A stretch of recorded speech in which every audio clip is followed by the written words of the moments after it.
What's up guys, Jake from MACkite, back with another at a glance, or as I was just thinking what a better name, a session impression.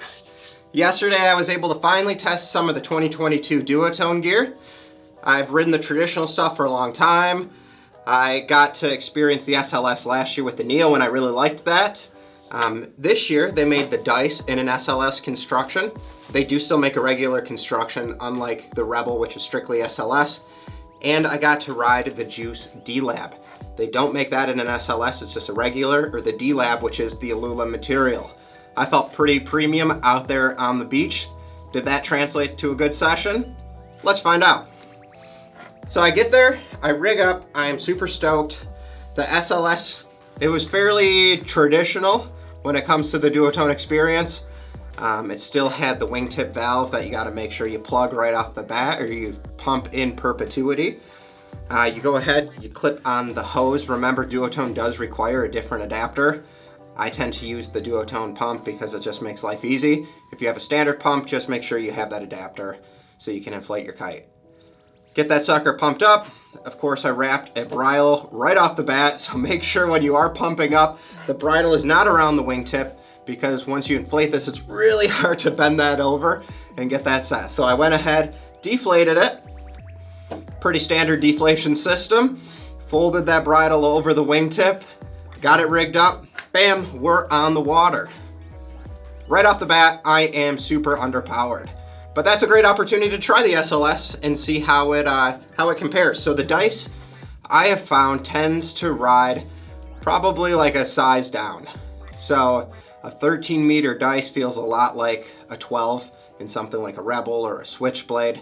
And I will say that felt fairly consistent. I thought the SLS was going to give me a little bit more low-end power, and I didn't necessarily find that. Where it really did make a difference is its stability. The Dice, I wouldn't have called it an unstable kite, but it moves around, it gets jostled around in the gust quite a bit. And this kite, the SLS construction, felt way more stable. It held its positioning in the window a lot better. The steering, the turns felt stiffer, they felt more controlled, they felt a little snappier. I do think that's in part to do with the new line and bridle material. It's thinner, it's a little bit higher tensioned, I think it's pre-stretched. It just translates to a better power delivery, snappier. So let's chalk that up to line material and SLS construction. But that's a great thing. This kite felt very good. Would I choose it over the regular Dice? I'm gonna have to have more sessions to really figure that out. I tend to do a lot more all-around riding, so I don't know if I'm really gonna get the extra performance with this. I might go with SLS in a smaller construction, especially if I'm using it in the surf. I think that's where the lighter material really makes a difference. I'm not saying that it didn't. I'm gonna ride it some more. I'm gonna give you guys a thorough review. But my first impressions, I really liked it. If I had it in my budget, I would probably go SLS. Why wouldn't you go with the nicer material? I need to compare it against the standard Dice, but it didn't feel markedly different, maybe just a little bit better. But that's a good thing, right? Duotone makes a solid kite. If you don't want to or can't afford the SLS, you don't want to feel like you're getting cheated by going with the standard Dice, and I don't think you will. So I got tired of slogging around on the Dice. I was barely holding my tack line. We had some of the newer shop riders out. I was not setting a good example. So I went and I rigged up the Juice D-Lab. I was super excited to try this kite out. I go ahead, open up the bag. It's got that nice yellow Alula material. It kind of sparkled in the sunlight. It just looks really good. It feels light in your hands. I did notice opening up for the first time, there was kind of a weird smell. So keep that in mind when you open it up. I don't know if this was a one-off or that's the Alula material kind of off-gassing in the bag. It was just a little weird. I haven't experienced that before. But no big deal. I wasn't there to sniff the kite.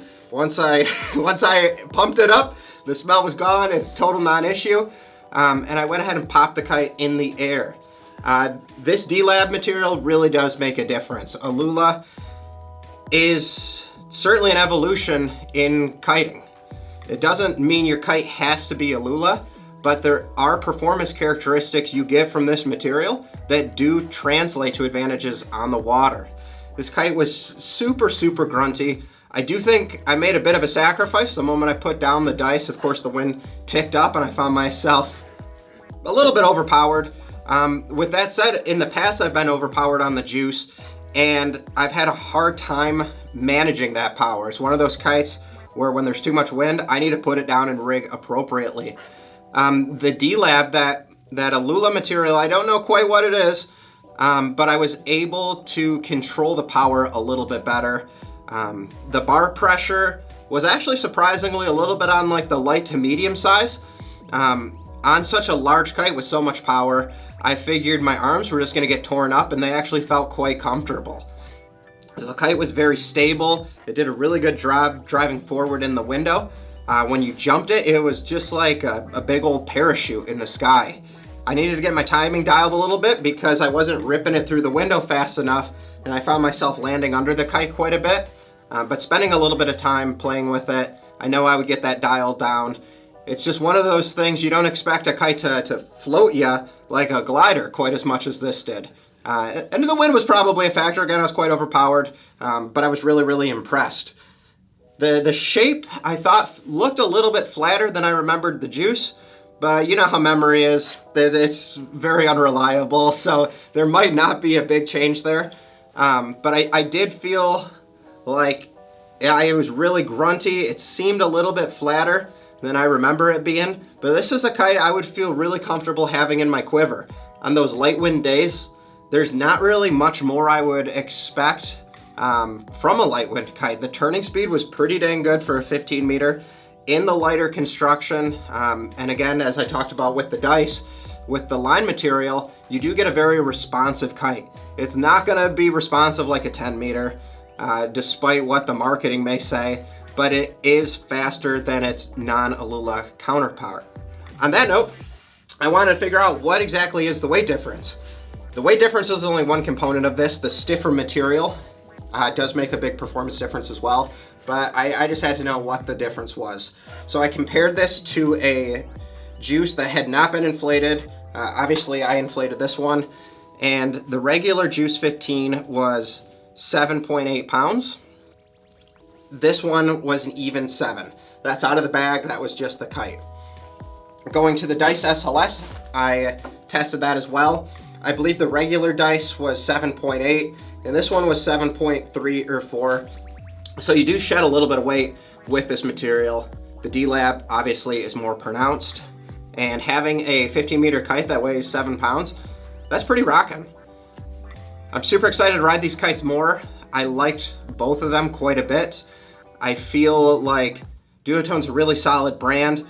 They didn't make any drastic changes with either of these kites from what I've experienced in the past, but that's good. I liked them both, and I feel like the material is a solid upgrade.